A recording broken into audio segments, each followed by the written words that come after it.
All right, you're just in time for Ghetto Antiques Roadshow. And what object do we have today? Let's take a look. And the lighting is shiz. Well, what do you expect? It's Ghetto Antiques Roadshow. All right, here we go. So you're like, yeah, it's a purse. Big deal. And I'm like, no, this is a big deal. Why? Because this was made about 1880 to about 1900. And it's really cool, hand-tooled leather. And you might say, well, what is hand-tooled leather? Basically, it's little like impressions in the leather that were pressed in by hand, not machine. And this is quite cool. Now, these leather type of purses became popular around 1880. But wait, there's more. See, you flip it over. Let's go ahead and do that. And on the other side is beautiful mother of pearl panels. And they made a lot of card cases. Calling card cases that a lady would place her little cards in there to hand out to friends and family when she visited. And they made them out of these mother of pearl type of material. Well, not always. It could have been silver, it could have been gold cases, it could have been cases made out of rubber and leather and all sorts of different kinds of materials. But you see a lot of them made out of mother of pearl. Now, what I really, really, really like about this purse is the fact that it was once a chatelaine chain purse. And you see this little hook over here? This would have once actually attached to a little chain via a lady's belt, and it would hang from her waist. Really, really cool stuff. All right, so let's look inside of it and let's see how it's constructed actually.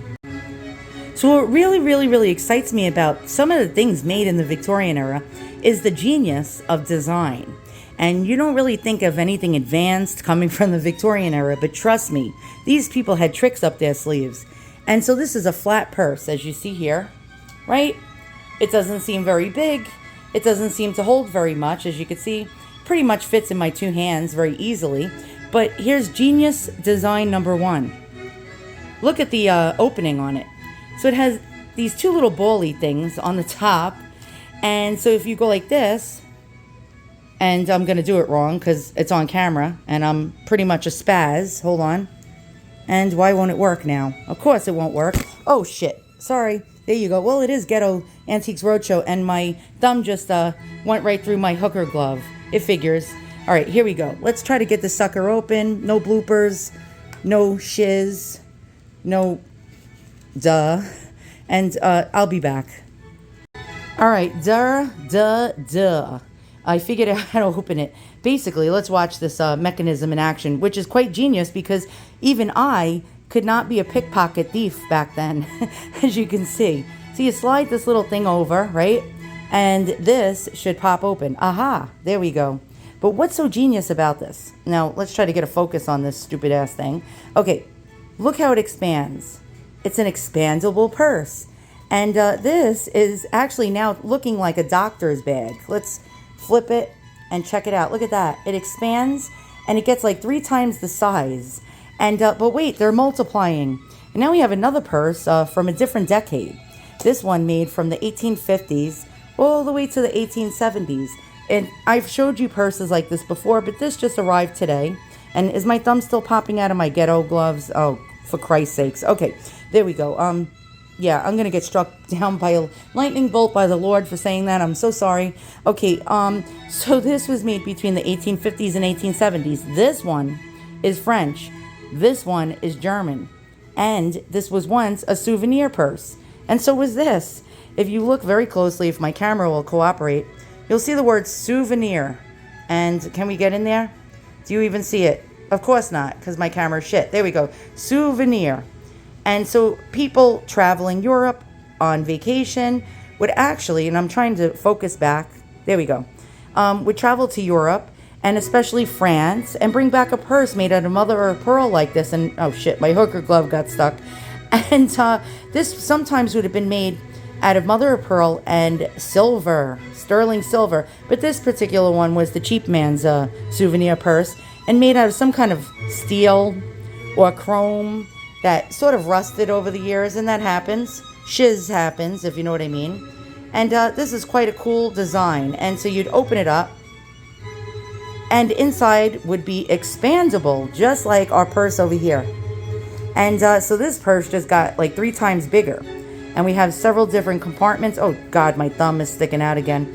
And you could put like coins in there, and calling cards would even fit in here. And this is really a cool design. So let's get back. Oh shit, there we go. It's always getting stuck on my hooker gloves. No, I'm not a hooker, goddammit.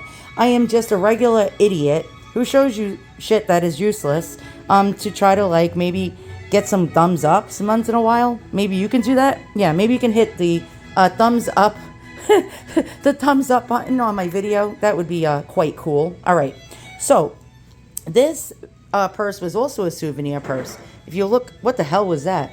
God, my ice cube making machine on my refrigerator just scared the shiz out of me. So this one's probably said something like Merry Christmas. These were actually a lot of these type of purses were giving out as presents on Christmas. Or if you went to a seaside resort or a place in, say, Germany, France, Italy, and Europe somewhere, it would say the name of the town or the name of the place you actually visited. Now, even American cities would be printed on these, but these were generally made in France or Germany. But this particular design is certainly German, and I can tell by the hardware and by the design. The Germans were very smart, and they figured out these really weird ways to open purses. And let's go check out the Wayback Machine and check out why I think this purse was made between 1880 and 1890 and maybe possibly 1900. Let's go. First, I'm going to show you some examples of those card cases that were made out of mother of pearl panel. This one being sold for $799. It would have held calling cards, which is like the modern day business card. Oh shit, wait, hold on. The ghetto music is too loud. Okay, I'm back. Hey, what did you expect? It's Ghetto Antiques Roadshow. You're not going to get a seamless production here. All right, so this one has silver embossed medallion on the front. This one would actually bring the price up. Mine has steel. So, you know, steel is worthless, pretty much like as worthless as tits on a bull. Let's find another one. And here we go. Here's another one. Again, pearl and silver. It would be $161.38 in US dollars for something like this. With the accordion, oh geez, I'm getting YouTube notifications.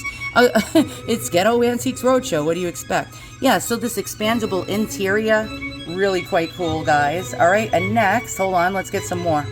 Let's get some more examples. Oh, we were there already. What the hell? What the hell, people? Oh, and here's another one. 145, is that pounds, sterling? Yes. I don't know, what is that in American? Probably more, because our money is like pretty much useless and worthless. And so you get these different types. Come on, focus, enhance. There we go. This is the different types of calling card cases you would see, very similar to my purse. And let's keep going yet. Here we go. Here's another example. And another Victorian shell purse. This one made during the Civil War. You see this beautiful panel of mother of pearl and fabric, probably silk, with a pull string. Oh, come on already with these stupid notifications. God, you interrupt my videos, you morons. And as you can tell, I have a short fuse, right? Okay, and this was a reticule type of purse. Don't know if I'm pronouncing it right because I pronounce everything wrong. It's Ghetto Antiques Roadshow. And you would pull the little string to make it a drawstring type of pouch or purse. And here's some more photos. Not like you give a shiz. And, okay, next. Let's go to the next. Here we go. Here's another example of a purse, just like mine. Actually at a museum. And you see the similar closure, the similar handle. But this is actually quite beautiful. And it looks like some kind of carved shell. Really, really quite stunning. And next, here we go.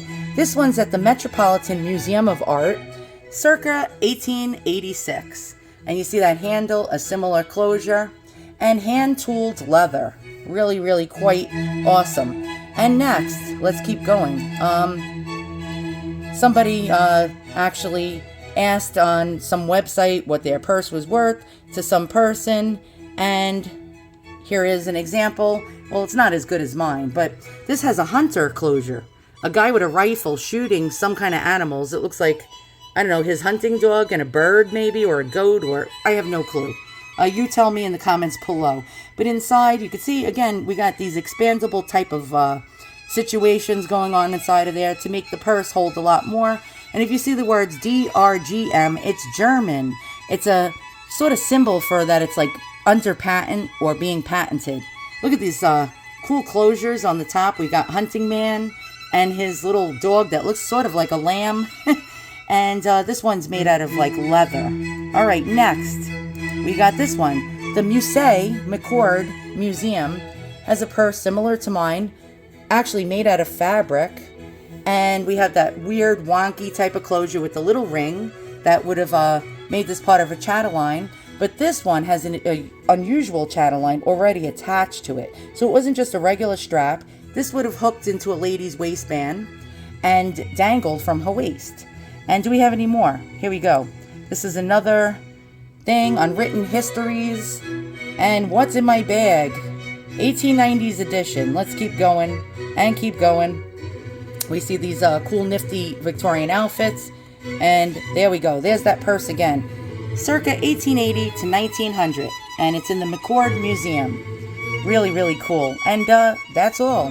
That's all she wrote. So let's go take a look really fast at the items again that I got from eBay. And we'll wrap up this annoying, boring-ass video. Alright, so we got that really, really cool. Now, I've never seen one of these with a mother of pearl panel going across the front and the other side being tooled leather. Never seen it before. It probably might be the first example of its kind with that really cool, wonky type of opening. I'm looking for markings. It's most likely German. It could be French. I could be incorrect. It expands. It actually gets larger. Really, really great. And this one, I paid, what did I pay? What did I pay? So I paid the seller had this at $38 on auction with a make an offer button. She did not really know what this was. She just said vintage mother of pearl and leather purse. I scored it by making an offer for $25. This one, also the person really didn't know much about it, and I scored it for $15. Really awesome, really great. What does something like this sell? If it's in really good shape, it'll sell between $100 to $250 in really pristine condition on the higher end. And this one would probably sell between, I'm going to guess, $100 to $250, depending on who wants to buy it and how much they really want it. Now, if I was to sell this in my Etsy shop, both of the items I put at the highest end, and if it sits for a few years, who gives a shit? Because during those few years, I'd be enjoying them in my collection, and then eventually when someone who can afford it can just like come along and just throw money out the window pretty much and pay the full price for it, then they'll go. So once again, guys, thanks for watching. See you guys all soon, and we'll do another episode of Ghetto Antiques Roadshow as soon as we can.